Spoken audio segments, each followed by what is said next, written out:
ಮಳವಳ್ಳಿ ತಾಲೂಕಿನಲ್ಲಿ ಮಂಡ್ಯ ಜಿಲ್ಲೆಯ ಇಬ್ಬರು ನೂತನ ಸಚಿವರಾದ ಟಿ.ಎಂ. ನರೇಂದ್ರ ಸ್ವಾಮಿ ಮತ್ತು ಚಲುವರಾಯ ಸ್ವಾಮಿಯವರಿಂದ ಆಗಸ್ಟ್ 9ರಂದು ಜಿಲ್ಲೆಯಲ್ಲಿ ಪ್ರಥಮ ಬಾರಿಗೆ ಕಿರ್ಗಾಂವ ಹೋಬಳಿ ವ್ಯಾಪ್ತಿಯ ಜಮೀನುಗಳಲ್ಲಿ ಮುಂಗಾರು ಬರ ಪರಿಸ್ಥಿತಿಯ ಅಧ್ಯಯನ ಪ್ರವಾಸ.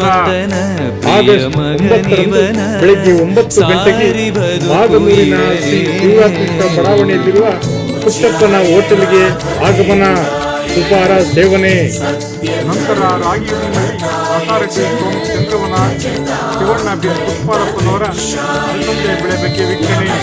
ನಂತರ ಬಂಡೂರಿನಲ್ಲಿ ಅಲಸಂದೆ ಎಳ್ಳು ಆಲಯವೆಂದರೆ ಮಂತ್ರಾಲಯವೇ ಬೇರೆ ನಾರಿಯಲಾರೆ. ರಾಜನು ಎಂದರೆ ಶ್ರೀ ಗುರುರಾಜನೇ ಮತ್ತು ನಾ ತಿಳಿಯಲಾರೆ. ಆಲಯವೆಂದರೆ ಕಾರ್ಯಕ್ರಮವಿತ್ತು. ಮಂಡ್ಯ ಜಿಲ್ಲೆಯಲ್ಲಿ ಪ್ರಥಮ ಬಾರಿಗೆ ಮಳವಳ್ಳಿ ತಾಲೂಕಿನ ಕಿರ್ಗಾಂವ ಹೋಬಳಿ ವ್ಯಾಪ್ತಿಯಲ್ಲಿ ಬರ ಅಧ್ಯಯನ ಪ್ರವಾಸ ಕೈಗೊಂಡಿರುವುದು ಈ ಭಾಗದ ಜನರಿಗೆ ಹೆಚ್ಚಿನ ನೆರವಾಗಿದೆ. ವಿಶೇಷ ವರದಿ ಮಾಗನೂರು ಎಂ. ಶಿವಕುಮಾರ್, ಮಾಮರ ಮೀಡಿಯಾ, ಮಳವಳ್ಳಿ. ಬನ್ನಿ ನಾವು ನೋಡೋಣ ಬರ ಅಧ್ಯಯನ ಪ್ರವಾಸದ ರೂಟ್ ಮ್ಯಾಪ್ ದೃಶ್ಯವನ್ನು.